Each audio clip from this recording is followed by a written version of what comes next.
오늘은 추석 명절을 맞이해서 여호와를 경외하는 자의 복, 이런 제목으로 말씀을 전하도록 하겠습니다. 여호와를 경외하는 자의 복.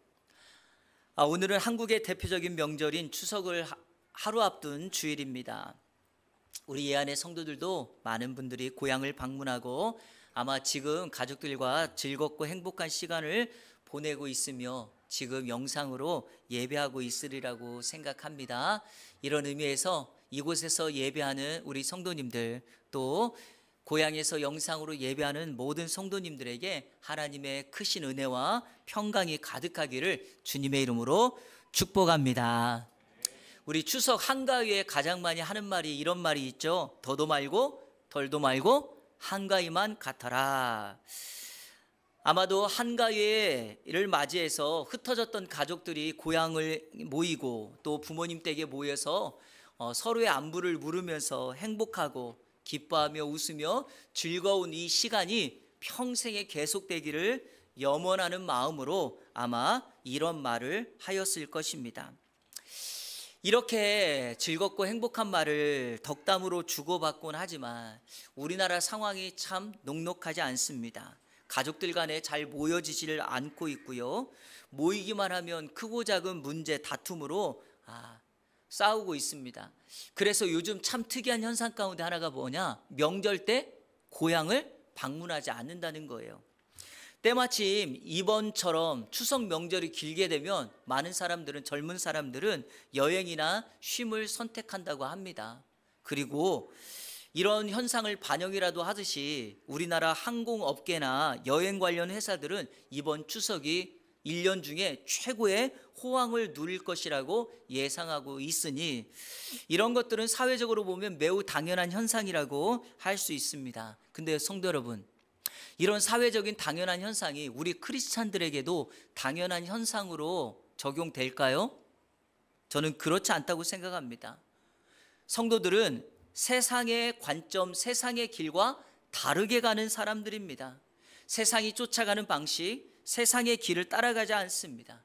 세상의 풍류나 그의 가치관, 세상의 관점과 법칙을 뒤로하고 오직 우리 주님을 따라가는 것이 우리 성도들의 가치관이죠. 우리 로마서 12장 2절을 한번 읽어보겠습니다. 로마서 12장 2절 시작. 너희는 이 세대를 본받지 말고 오직 마음을 새롭게 함으로 변화를 받아 하나님의 선하시고 기뻐하시고 온전하신 뜻이 무엇인지 분별하도록 하라. 아멘. 이 내용은 예수 그리스도를 믿어 구원받은 성도는 언제나 이 세상을 본받지 않고 살아간다는 거죠. 여러분, 이 본받는다는 말이 모방하다, 따라가다는 거예요. 그러니까 성도는 세상을 모방하거나 따라가지 않고 마음을 새롭게 해서 다른 가치관, 즉 우리 주님의 뜻을 분별하며 살아가는 것이 성도의 가장 바람직하고 올바른 삶인 것을 우리에게 소개합니다.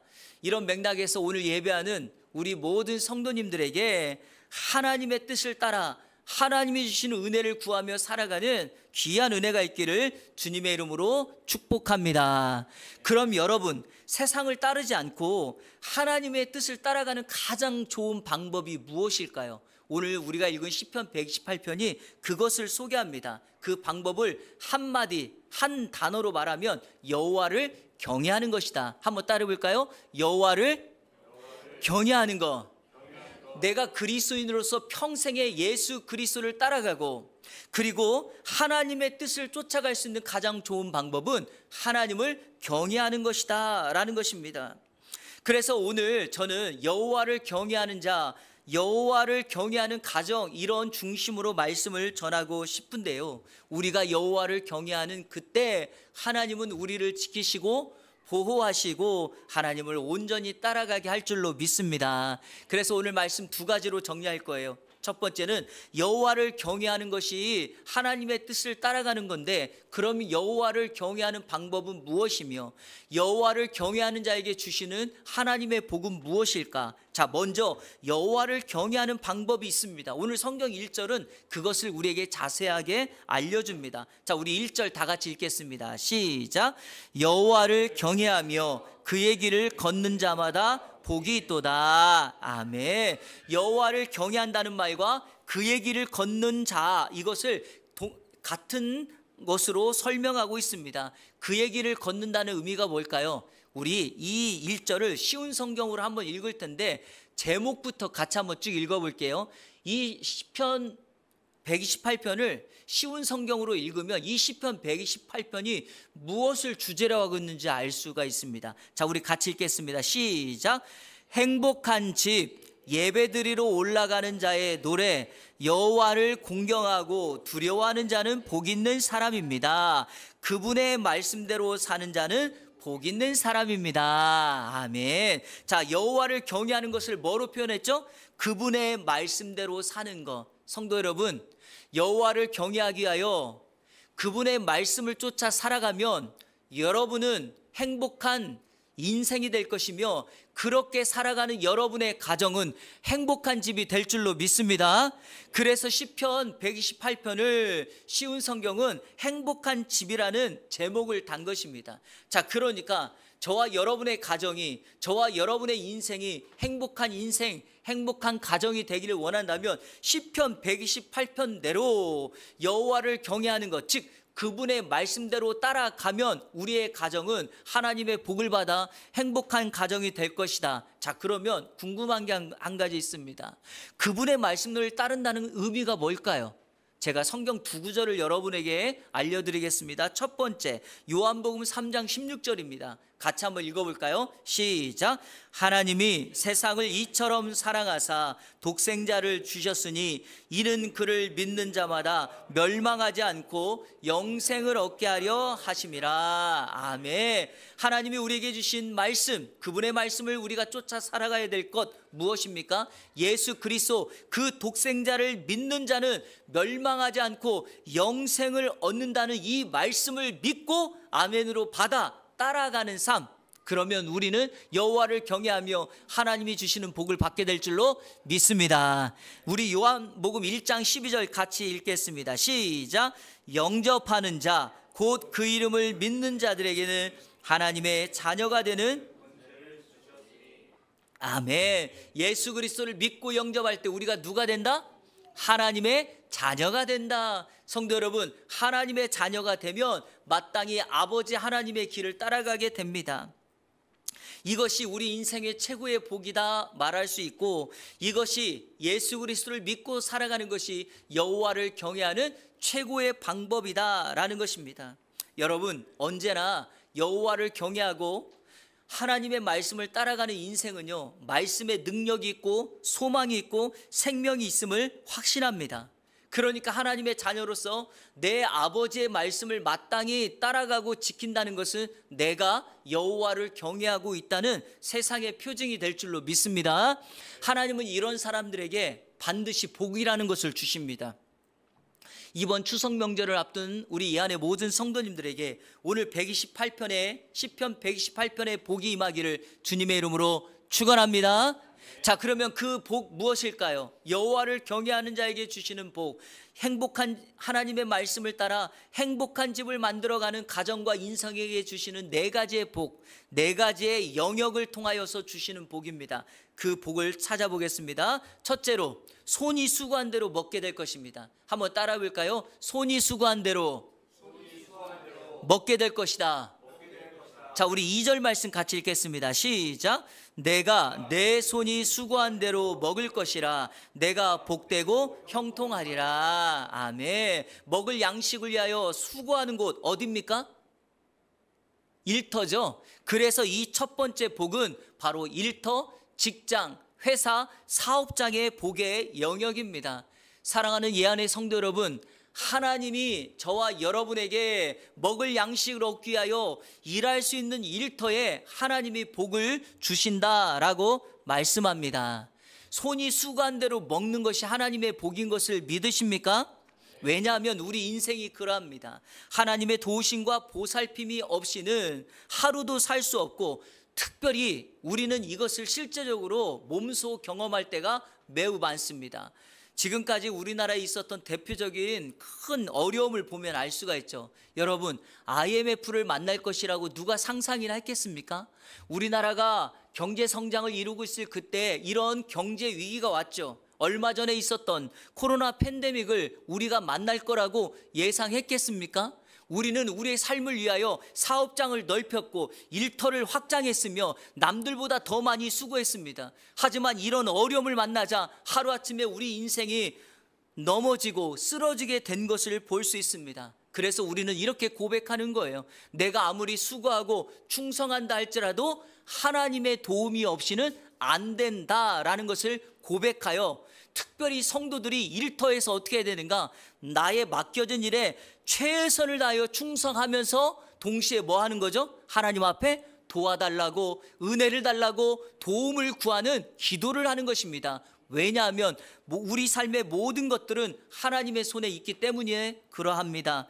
여러분, 비가 너무 많이 안 오면 가뭄이라는 게 들어서 농작물을 망칩니다. 그런데 반대로 비가 또 너무 많이 오면 어떻게 되죠? 홍수가 나서 산사태가 나고 모든 농작물에 피해가 입습니다. 이런 것처럼 우리는 하나님이 우리 인생을 지켜주시고 줄로 재워주셔야지만 우리 인생의 수고한 대로 먹을 수 있는 하나님의 복을 누리게 된다. 그래서 이것은 진짜 하나님의 복입니다. 내가 손으로 수고한 대로 먹는 것, 이것을 그래서 새번역 성경은 2절을 이렇게 번역합니다. 자, 우리 한번 읽어볼까요? 이것을 읽으면 정확하게 이해할 수 있습니다. 시작. 내 손으로 일한 만큼 내가 먹으니 이것이 복이요. 자, 내가 손으로 수고한 만큼 먹으니 이것이 뭐다? 복이요 은혜다. 바라기는 이번 추석 명절을 앞두고 우리 이 안에 모든 성도님들에게 일터에서 손으로 수고한 대로 하나님이 주시는 것을 먹어 하나님의 은혜를 경험하는 복된 역사가 있기를 주님의 이름으로 축원합니다. 두 번째, 여호와를 경외하는 자에게 주시는 복은 집안의 풍성함을 누리게 된다는 거예요. 한번 따라해 볼까요? 집안의 풍성함을 누리게 된다. 자, 우리 3절 말씀 같이 읽겠습니다. 시작. 내 집 안방에 있는 내 아내는 결실한 포도나무 같으며 내 식탁에 둘러앉은 자식들은 어린 감람나무 같으리로다. 아멘. 여기 분명히 성경에서 내 집 안방에 있는 이라고 말하면서 집 안을 강조하고 있습니다. 그래서 두 번째 영역은 바로 가정의 복입니다. 여호와를 경외하는 인생에게 하나님은 가정의 복을 허락해 주십니다. 저는 이것이 성경에서 말하는 최고의 복이라고 믿습니다. 왜냐하면 가정은 하나님께서 세상을 창조하고 난 이후에 가장 먼저 세우신 삶의 공동체가 바로 가정이기 때문에 그러합니다. 가정이 행복하면 인생이 행복하고, 가정이 행복하면 사회와 국가가 행복하게 될 줄로 믿습니다. 사회와 국가를 형성하는 그 시작이 바로 가정이죠. 그래서 가정은 너무나 중요합니다. 자, 그런데 오늘 이 3절에서는 내 집 안방에 있는 내 아내, 자식들을 소개합니다. 여기 보니까 남편은 없죠? 왜 남편은 없을까요? 2절에 손으로 수고한 것을 남편의 영역으로 놓고 보면 3절을 아내와 자식들로 둔 것입니다. 자, 먼저 아내는 이 성경에 보니까 가정에서 결실한 포도나무 같아야 된다라고 말합니다. 자, 이것을 두 가지로 설명해 보겠습니다. 결실한 포도나무 같다라고 하는 이미지가 무엇인가? 첫 번째로 풍성한 포도나무가 되어 가정을 풍성하게 채우는 것이다. 여러분, 포도나무에 열매가 가득하면 어떤 생각이 드시죠? 아, 저 포도나무가 집안을 행복하게 하겠구나, 우리에게 열매를 줘서 우리 가정을 풍성하게 하겠구나라는 거예요. 물론 여기는 포도나무라고 한 의도적인 배경이 있으니까 우리는 포도나무만 말하도록 하겠습니다. 여러분, 집안에 있는 아내는 집안의 풍성함을 책임지는 대상입니다. 가정사역학자들이 아내를 이렇게 해석합니다. 안해. 여러분 한번 따라해보세요. 아내, 안해. 안해가 뭘까요? 집안의 해다, 이렇게 번역을 해요. 그래서 가정의 정말 중요한 역할은 엄마에게 있다, 아내에게 있다라고 말을 해요. 왜냐하면 그 엄마의 얼굴이 남편에게, 자녀들에게, 아내의 모습이 남편에게 그대로 전달되기 때문이죠. 그래서 이런 말씀 들어보셨나요? 그 집안에, 그리고 그 딸의 인생을 보려면 집에 가서 그 엄마를 봐라, 아니면 부모를 만나봐라, 이런 말이 있잖아요. 이유가 있습니다. 가정을 어떻게 만드느냐가 매우 중요한데, 가정으로부터 복이 임하는데 그 가정을 만들어내는 정말 중요한 역할을 가정을 풍성하게 하고 가정을 빛내는 결실한 포도나무와 같은 아내가 한다. 저는 우리 이 안에 아내분들, 어머니 모두가 이런 사람 되기를 주님의 이름으로 축복합니다. 자, 두 번째, 여기서 이 포도나무, 결실한 포도나무 같다라고 하는 이미지를 통해서 우리에게 보여주는 것이 있어요. 성경에서는 포도나무를 말할 때마다 꼭 그 포도나무의 이미지가 뭐하고 연결되냐면 포도주와 포도원으로 연결돼요. 근데 여러분, 성경에 보면 포도주는 항상 뭐죠? 잔치와 그 가정이나 잔치의 즐거움을 돋는 거예요. 그러니까 결실한 포도나무와 같은 아내는 마치 이 포도나무를 풍성하게 재배해서 사람들과 가정과 잔치와 공동체의 즐거움을, 포도주를 제공하는 것처럼 많은 사람들에게 이런 기쁨과 행복의 원인, 요소가 되어야 된다라고 하는 것입니다. 이것을 오해해서 남편에게 술을 먹여야 된다 이렇게 이해하시면 안 됩니다. 그 뜻이 아니라 가정의 즐거움이 바로 여기에 있다라는 거죠. 자, 두 번째로 자식들을 어린 감람나무 같다라고 말합니다. 식탁에 둘러앉은 어린 감람나무. 여러분, 감람나무가 어떤 나무인지 아시죠? 올리브입니다. 올리브. 여러분들은 올리브 하면 뭐가 생각납니까? 올리브의 가장 중요한 기능은 오일입니다. 오일. 기름이에요, 기름. 그래서 이스라엘은 올리브, 이 기름이 매우 유명하고, 그리고 이 올리브 기름에는 향이 있기 때문에 자녀들이 식탁에 둘러앉아 있다는 모습을 어린 감람나무 같다라고 한 건 뭐예요?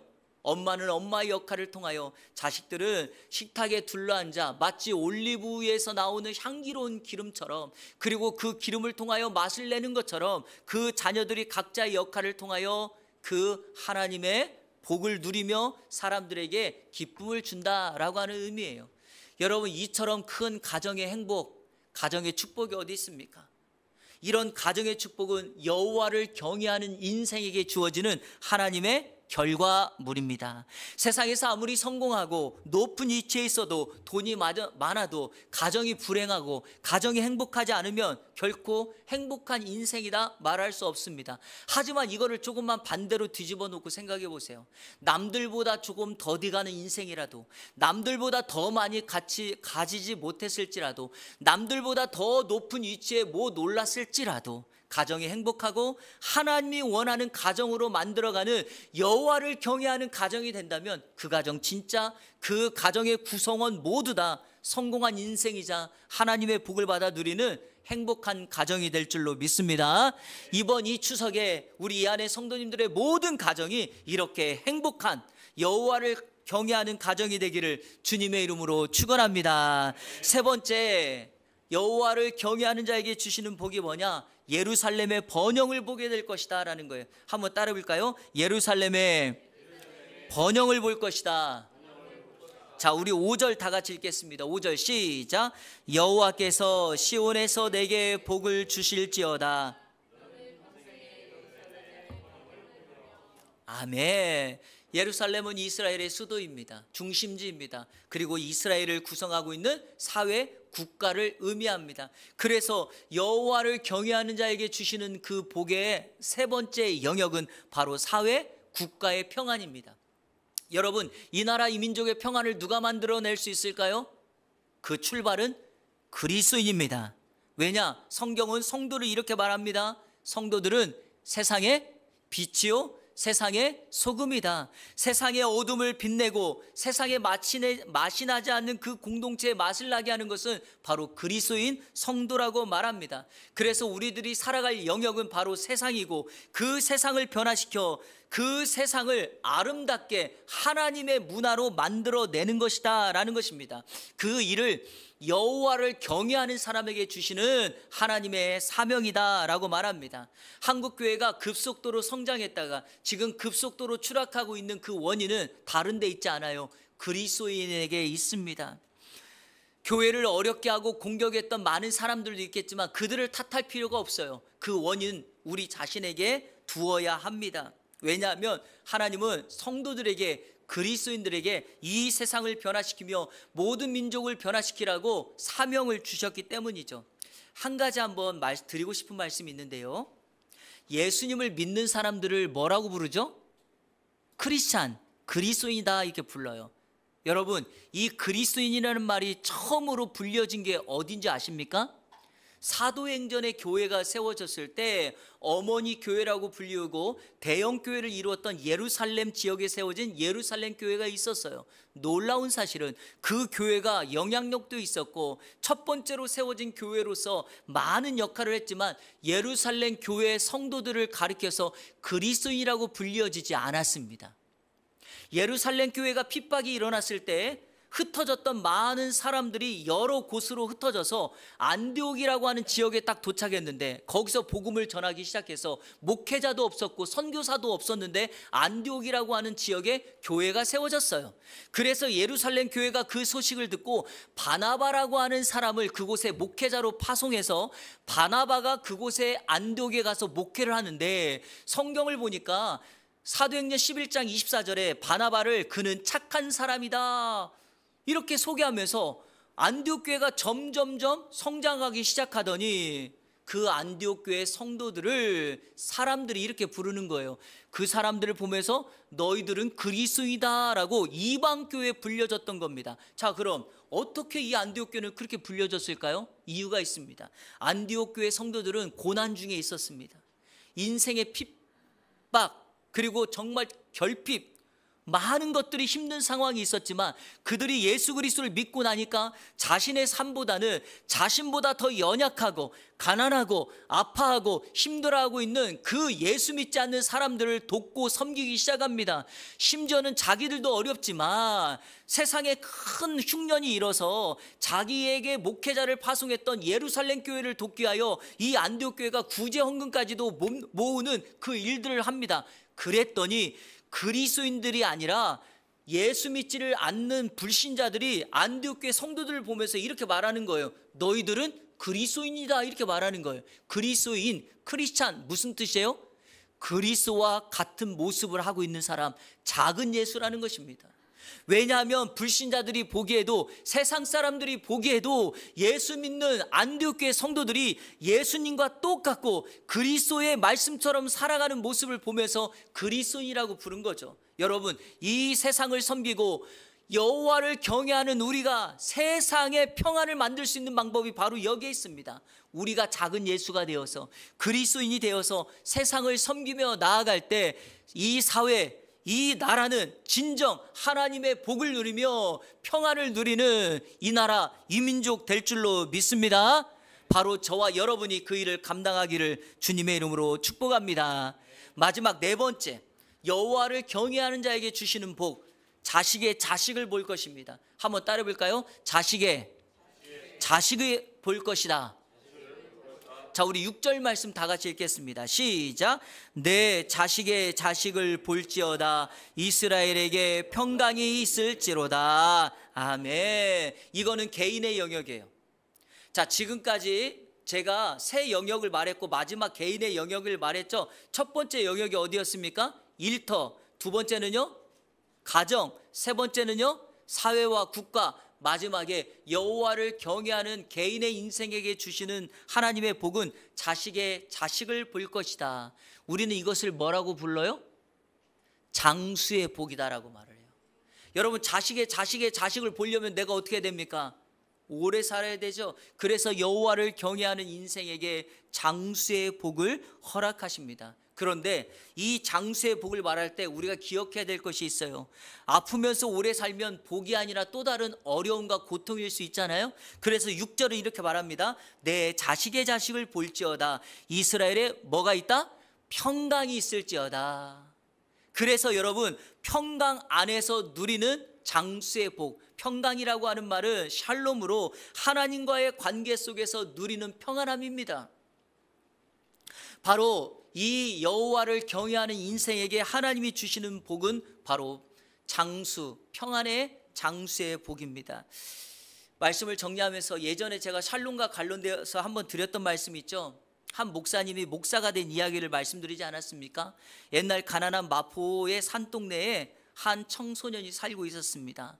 아버지가 갑작스럽게 돌아가시고, 그런데 이 아버지가 남겨놓은 빚 때문에 어머니가 새벽부터 일하면서 빚을 갚기 시작하고, 또 자신과 여동생은 엄마를 도와서 열심히 일을 했는데 노력을 하는데도 생활이 나아지지를 않는 거예요. 그러니까 이 청소년이 이렇게 살 바에는 차라리 죽는 게 낫겠다고 때를 찾으며 죽어야 되겠다라고 생각을 한 거예요. 산동네 언덕 꼭대기에 교회가 하나 개척되었는데, 이 개척교회 목사님이 만나는 사람마다 이런 얘기를 하는 거예요. 그런데 특별히 이 청소년을 만나면 이렇게 말하는 거예요. 이 청소년 죽으려고 했잖아요. 그러니까 목사님이 이렇게 얘기하는 거예요. 살롬, 살롬. 자기는 죽을 놈인데 자꾸 살롬 그러는 거예요. 왜 나는 죽으려고 하는데 저 목사님이 나를 살롬이라고 말하는가? 아, 나는 죽어서는 안 되는 존재인가 보다 마음을 바꾸어서 이 목사님을 따라 교회 나가기 시작한 거예요. 그리고 교회 나갔을 때 목사님께 물었던 거예요. 목사님, 나는 집안의 이런 형편 때문에 나는 생명을 끊고 죽으려고 했는데 왜 목사님은 저의 미래를 알듯이 왜 저를 보며 자꾸 죽을 놈이 아니라 살롬 그랬냐고 물었던 거예요. 목사님이 이렇게 말한 거예요. 나는 너한테 살롬이라고 말한 적이 한 번도 없다. 이 목사님이 뭐라고 했을까요? 샬롬, 하나님의 평안을 구한 거예요. 사랑하는 여러분, 우스갯소리 같지만 이 샬롬이라는 한마디가 죽으려고 했던 청소년을 살려서 영혼들과 하나님의 교회를 섬기는 목사, 이거 실제 이야기입니다. 목사를 세운 거예요.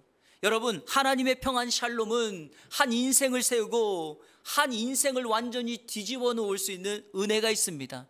그 은혜가 어디에 있을까요?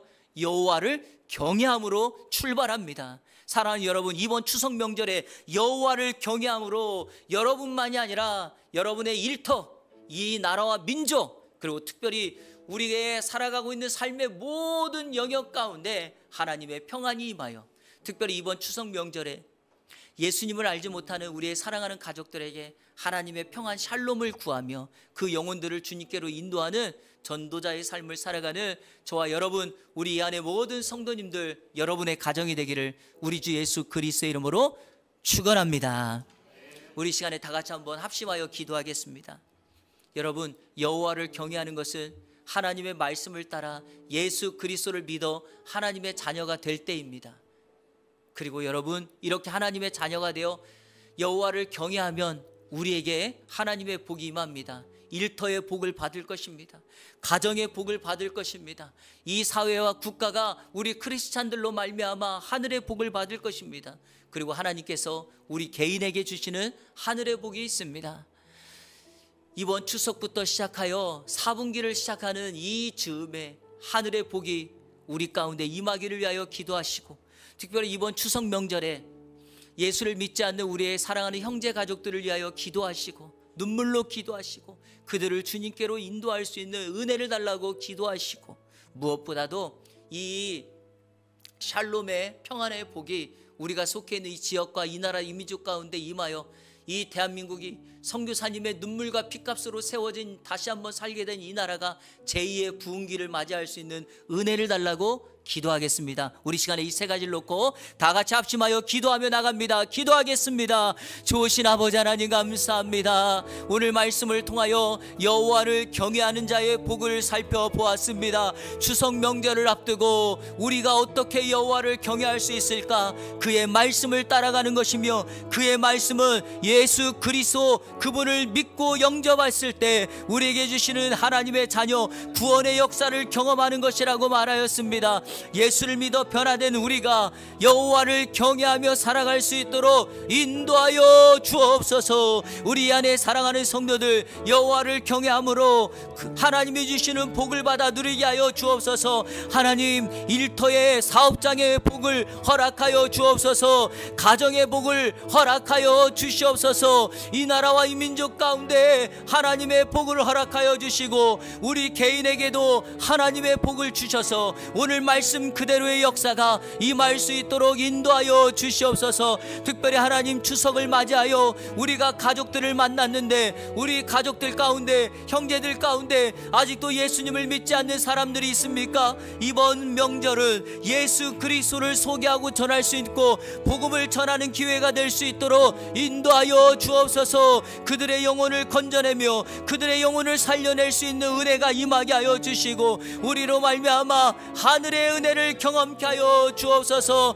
하나님 기도합니다. 우리 그리스도인들이 세상에 영향력을 끼치며 작은 예수로 살아가서 다시 한번 이 대한민국 땅 선교사님들의 눈물과 피값으로 세워진 이 대한민국 교회가 아버지여 다시 한번 힘을 내어서 세상을 변화시키며 세상을 살려내며 빛과 소금의 역할을 감당할 수 있는 우리 성도들, 우리 한교회, 이 나라의 교회가 될 수 있도록 인도하여 주시옵소서. 우리에게 주실 은혜를 기대합니다. 사모합니다. 능력 가운데 함께하여 주시고 날마다 어떤 상황이 된다 할지라도 말씀을 붙들고 말씀을 따라 살아가는 우리 안에 모든 성도들 될 수 있도록 인도하여 주시옵소서.